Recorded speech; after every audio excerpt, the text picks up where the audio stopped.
নমস্কার, আমি অন্নপূর্ণার হেসেল থেকে বলছি। আমার চ্যানেলে আপনাদের সবাইকে স্বাগত জানাই। আজকে একটা আপনাদের সাথে নিরামিষ রেসিপি শেয়ার করলাম, পাঁপড়ের তরকারি। পাঁপড়গুলোকে আমি 4 ভাঁজ করে ভেঙে সাজিয়ে রেখেছি। আলুগুলো ডুমো ডুমো করে কেটে ধুয়ে রেখেছি। এরপর আমি কড়াটা গরম হতে দিয়ে কড়ার মধ্যে তেল দিয়ে দিলাম। তেলটা গরম হয়ে গেলে তারপর আমি পাঁপড়গুলো একে একে ভেজে নিলাম।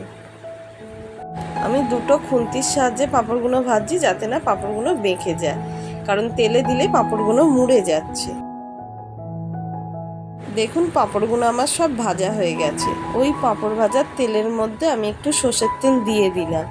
দিয়ে তেলটা গরম হলে গোটা জিরে, তেজপাতা, শুকনো লঙ্কা ফোড়ন দিয়ে তার মধ্যে একটু হিঙের গুঁড়ো দিয়ে দিলাম। হিংটা দিলে তরকারিতে খুব ভালো গন্ধ ছাড়ে।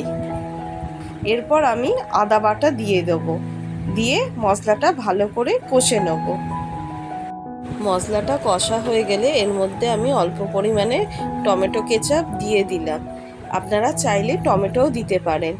আমার টমেটো ছিল না, তাই আমি এটা দিলাম। এবারে পরিমাণ মতন হলুদ গুঁড়ো, লঙ্কা গুঁড়ো দিয়ে নেড়ে নিলাম। তারপর জিরে গুঁড়ো দিয়ে দিলাম, দিয়ে আবার ভালো করে নেড়ে নিলাম। এরপর ধুয়ে রাখা আলুগুলো এর মধ্যে তুলে দিলাম, দিয়ে ভালো করে নেড়ে নিলাম। নিয়ে এর মধ্যে আমি স্বাদ মতো নুন আর অল্প একটুখানি চিনি দিয়ে দিলাম, দিয়ে আবার ভালো করে নেড়ে আমি চাপা দিয়ে দিলাম। কিছুক্ষণ পর আমি ঢাকাটা খুলে নিয়ে আমি আবার তরকারিটা ভালো করে নেড়ে নিচ্ছি।